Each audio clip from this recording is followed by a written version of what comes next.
want to represent you Tracer Mobile Lightning. So if you want to light something up, you can use built-in phone light or use external ones. I would prefer to use external ones. This teeny one is perfect for phones or tablets.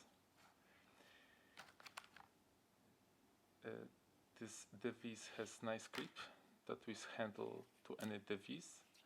This device has internal battery which you can recharge by plug in micro USB cable that is included. The instruction is very obvious. It tells about guarantee or how to connect micro USB cable to USB port or how to switch the light. The device has couple of modes. If you click the button, next mode will be active, so you can try.